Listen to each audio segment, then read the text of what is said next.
Oi, meu nome é Melk e há algum tempo atrás eu falei sobre o amor que nós dedicamos às pessoas e a nós mesmos e o merecimento que existe nesse amor, de não transformar esse amor em ódio por sentir que esse amor foi adequado no momento. E alguns vídeos mais atrás eu falei sobre perdoar as pessoas e sobre deixar ir. E no vídeo de hoje eu quero falar um pouco sobre duas temáticas mais ou menos relacionadas a isso, que é que o perdão implica em deixar ir, mas nem sempre a gente precisa deixar todas as coisas irem embora, porque a gente precisa de algumas coisas do nosso passado fiquem com a gente.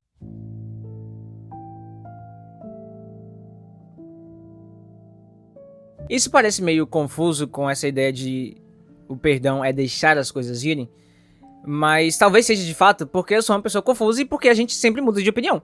Às vezes eu posto um vídeo aí e dá uma semaninha eu já não concordo tanto com o vídeo. A ideia de que perdoar e deixar ir se refere a gente não ficar guardando sentimentos que nos impedem de continuar a nossa jornada em relação às pessoas que passaram pela nossa vida e que de alguma forma nós as magoamos ou elas nos magoaram e ficar guardando isso. Mas ainda assim, isso não quer dizer que essas coisas não vão deixar de existir. É justamente isso que eu falo nesse vídeo sobre o perdão, sobre como deixar aí não significa que você não vai lembrar, mas deixar aquele sentimento que te machuca tanto passar. E quando nós pensamos sobre isso, nós pensamos sobre como muitas vezes nós nos prendemos ao passado a ponto de que esse passado impede com que a gente continue a nossa jornada. Isso diz respeito à ideia de que muitas vezes nós tentamos esquecer tudo em relação a alguém ou tudo em relação a situações que aconteceram com a gente. Inclusive, isso acaba sendo uma manifestação patológica, porque tem coisas que acontecem no nosso passado que, como um mecanismo de defesa, a gente acaba esquecendo, e aí a gente age de uma determinada maneira por conta disso, mas a gente não lembra disso. Na visão da psicanálise, quando um sofrimento é tão grande que a gente não consegue lidar com isso, a gente reprime, eu não lembro se é essa a palavra exata, mas a gente esconde essa energia que a gente sente, esse sentimento, essa ideia, de uma forma que o nosso consciente não se lembre disso. O nosso consciente é o... não lembro o nome, eu acho que é o ego? É o ego e o superego. A parte consciente do nosso aparelho psíquico não se lembra disso, mas as influências disso ainda acontecem nas nossas vidas. A gente pode não lembrar exatamente do que aconteceu, mas quando a gente vê uma situação parecida, a gente sente calafrio, a gente fica nervoso, o coração acelera, a gente começa a suar e a gente não sabe por quê.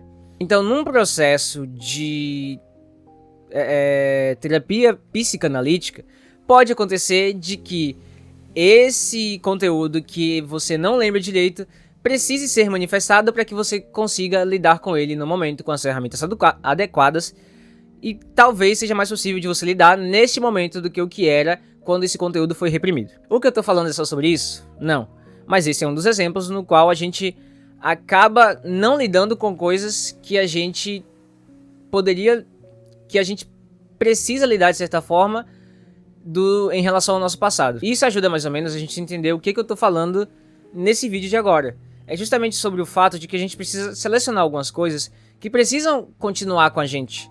As feridas que a gente tem, as cicatrizes que a gente tem, elas vão continuar com a gente, mas elas não continuam doendo, entende? E eu falei isso no outro vídeo sobre perdão, então dá uma assistida nesse vídeo depois se você quiser. Eu acho que existe um fenômeno, tem acontecido um fenômeno em relação à positividade tóxica.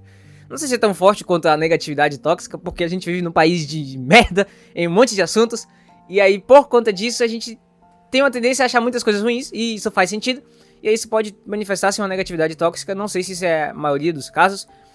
E também não sei dizer qual a relação desse fenômeno da positividade tóxica, mas tem sido mais frequente, pelo menos pra mim, de ouvir as pessoas falando que a gente precisa deixar as coisas irem e esquecer o passado. Só que isso não é verdade.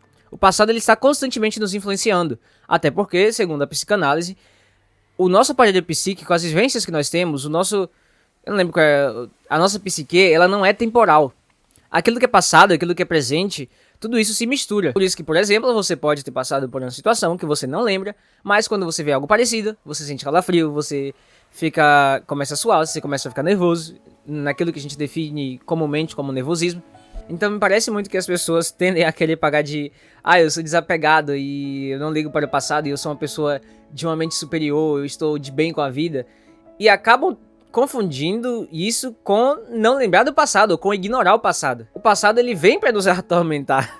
muitas vezes fisicamente, mas em relação àquilo que nós temos como experiência e como lembrança, a gente não pode achar que deixar as coisas irem implica a gente esquecer do passado. Não é assim que funciona. Não é assim que nós nos tornamos pessoas melhores. Do contrário, é justamente pela vivência do passado que em algumas situações, para algumas coisas específicas, para algumas pessoas específicas, a psicanálise, por exemplo, pode funcionar para algumas pessoas, para outras não. Mas é a partir dessa rememoração do passado que a gente pode atribuir novos significados, ressignificar e lidar com esse passado, que muitas vezes está ignorado, mas presente. E é também a partir disso que a gente não pode pensar em esquecer o passado, em deixar tudo embora, que você tem que se livrar da sua carga e de tudo isso. A gente carrega isso, a gente carrega as bagagens que nós temos, as vivências que nós temos, mas a gente não pode abandonar elas e deixar elas lá. Porque é a partir do momento em que nós lidamos com elas que a gente consegue trabalhar isso, ressignificar, porque elas vão estar sempre nos acompanhando, mesmo que a gente queira dizer que não, mesmo que a gente queira dizer que, não, eu não ligo para o passado. O passado nos moldou.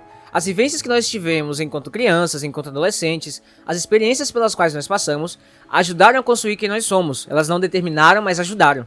E é a partir disso que a gente precisa pensar em como essas experiências nos influenciam. E a gente só consegue pensar sobre isso pensando sobre essas experiências. A gente só consegue pensar na influência que o passado tem nas nossas vidas quando a gente para pra pensar sobre o passado. E esse é um processo muito doloroso, porque às vezes a gente acaba falando que, não, eu não ligo para o passado. Mas as experiências que a gente passa no passado, que a gente passou no passado, que a gente teve no passado, são tão dolorosas, tão doloridas, que a gente não consegue nem pensar sobre isso. E a gente diz, eu não penso sobre o passado. Mas e se eu não penso sobre o passado? É na verdade eu não quero pensar sobre o passado porque isso ainda me dói. Porque o passado e o presente tá tudo ali junto dentro da nossa cabecinha. Ou você nunca observou que alguma coisa que você falou pra alguém, alguém já te disse. Você repetiu algo que alguém já tinha te dito que te fez mal, e aí você falou com outra pessoa. Ou você agiu de um jeito porque você lembrou que em outra situação você agiu de uma maneira diferente e não deu tão certo. Então o passado ele nos influencia ainda hoje. E a gente não pode lidar como se, pra gente ter uma boa vida, pra gente ser uma pessoa melhor e coisa do tipo, a gente precisa esquecer do nosso passado. É somente através de lidar com quem nós somos em completude, o que exige lidar com o passado, é que nós podemos entender quem nós somos e nos tornarmos pessoas melhores para aquilo que nós desejamos ser. A foto de um momento não define o vídeo de uma vida. Já dizia VSR, eu acho. E aí, a partir disso, a gente precisa pensar que o que está acontecendo aqui no momento não é o que define a nossa trajetória. E se isso não define a nossa trajetória, agir como se a gente precisasse deixar tudo isso no passado é só jogar tudo lá bem fundo na nossa mente e fingir que não existe. Só que esse conteúdo ainda é manifestado. Por exemplo, em sentir esse nervosismo quando você vê algo parecido. E é a partir disso que a gente precisa pensar que deixar as coisas irem embora, deixar essas cargas que a gente leva e que nos fazem mal ir embora não significa esquecer o que aconteceu, mas nos desvencilhar desses sentimentos, ressignificar. É a partir disso que a gente pode pensar que para entender quem nós somos, para entender nossa complexidade e para poder viver no presente, a gente precisa entender o passado. Não ficar preso a ele, mas entendê-lo, compreender o que acontece nas nossas vidas em questão de tudo o que aconteceu e não só do que está acontecendo no momento. A gente só consegue viver o presente quando nós não nos prendemos ao passado. E a gente só pode deixar de estar preso ao passado quando a gente compreende o que aconteceu no passado e quem nós somos hoje. Obrigado por ter passado esse vídeo comigo. Se você quiser deixar um presente pra mim, deixa um like aí se você gostou desse vídeo. Deixa um comentário se você achar pertinente. Se você quiser dar uma olhada aí no canal, assistir os outros vídeos, se inscrever, também seria um ótimo presente. E antes que eu esqueça, aproveite o dia.